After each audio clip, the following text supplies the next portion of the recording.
A mysterious proprietor named Leland Gaunt, claiming to be from Akron, Ohio, arrives in the small town of Castle Rock, Maine in a sinister-looking black car and opens a new antique store called Needful Things. The store sells various items of great personal worth to the residents. Gaunt demands payment both in cash and in small favors, usually pranks played by his customers on their neighbors. Gaunt's first customer is a boy named Brian Rusk who buys a rare baseball card featuring Mickey Mantle in exchange for 95 cents, and a prank on his neighbor Wilma Yorzhik. Gaunt makes an impression on the townspeople, on whom he pulls pranks.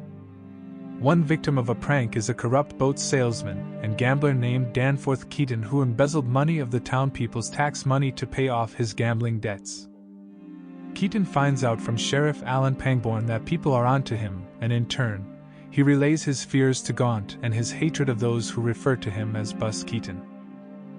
To help Keaton with his problems, Gaunt sells him a toy racehorse that predicts the outcome of any horse race from which he might recoup and replace the money before the townsfolk find out officially.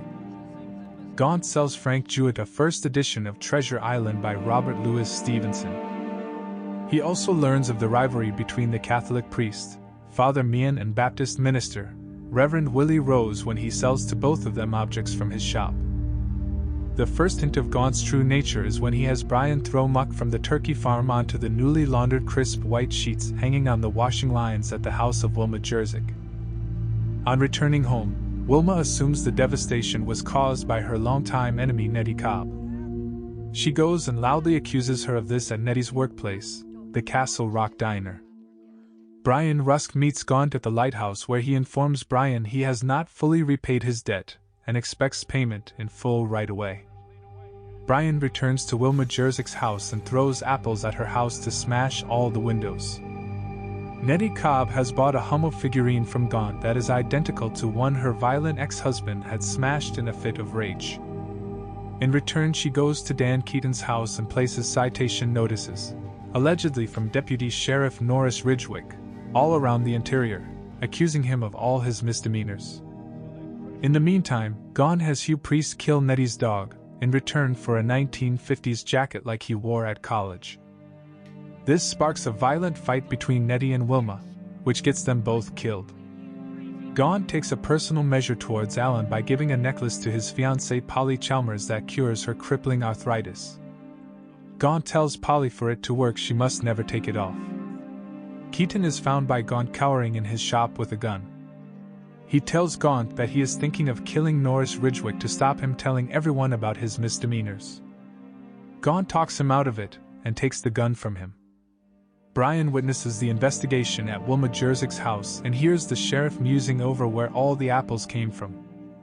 Brian is shocked that his actions might in some way have caused this tragedy and tries to talk to Alan about what Gaunt had him do, but is too scared to do so. Alan later approaches Brian when he's alone at the lighthouse and asks what's got him so scared. Brian explains that Gaunt is a monster, before trying to shoot himself in the head. The gun goes off, but the sheriff manages to save the boy and Brian is hospitalized. Meanwhile, Alan begins to suspect that Gaunt may not be what he seems. Father Meehan slashes the tires on Hugh Priest's truck. Hugh Priest sees what has happened to his truck when he is thrown out of the bar for being too drunk. Alan returns from meeting with Brian and is now very suspicious of Gaunt. He tries to warn Polly and asks her to get rid of the necklace, but she is unwilling to remove it. After Alan has gone, she tries prying the necklace open to see what is inside and gets an electric shock which throws the necklace across the room.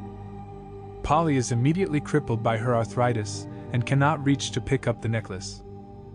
Gaunt appears in her bedroom and replaces the necklace on Polly's neck. He states the price for necklace will be $20 and a small prank.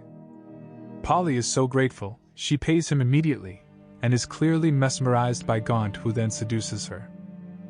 After which he states that Alan is corrupt and has been embezzling money from the town with Keaton for years. Gaunt convinces Polly to go to Alan's yacht to look for the money. She does and sees much money strewn over her fiancé's desk. Polly phones Alan from the yacht, accuses him of the crime, and in disgust calls off the engagement. Keaton becomes afraid that everyone, including his wife Myrtle, is out to get him, and Gaunt convinces him that he is his only ally. Gaunt also has Keaton attack Deputy Norris Ridgwick at the police station.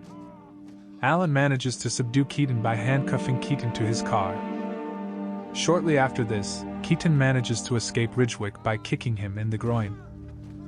He then drives home, where he accuses his wife of having an affair with Norris and kills her with a hammer. The phone rings and it is Gaunt. He tells Keaton to come to see him, as he has something for him that will make him feel better. Hugh Priest goes into the bar with a shotgun and straight up to the owner, who also pulls out a shotgun from behind the bar, and they shoot each other. Gaunt's pranks spread throughout the town and its citizens.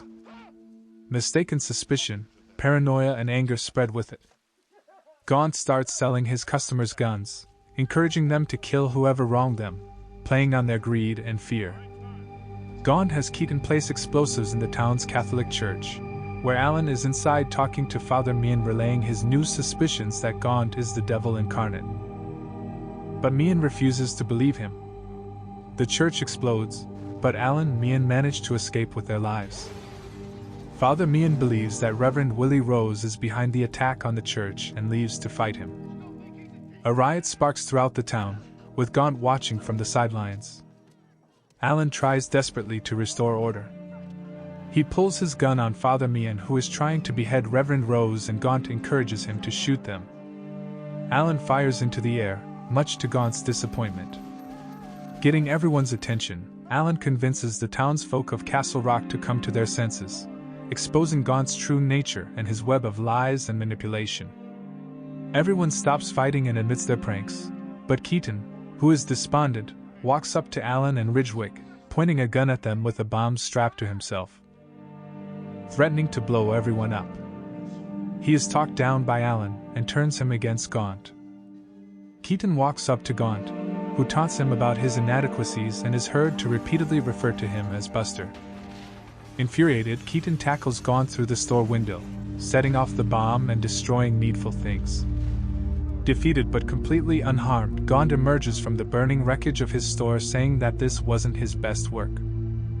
Gaunt walks up to Alan and Polly, telling them they make a cute couple, and he will encounter their grandson in 2053, then departs, presumably to continue his vicious evil work elsewhere. Leaving in the same black car in which he arrived,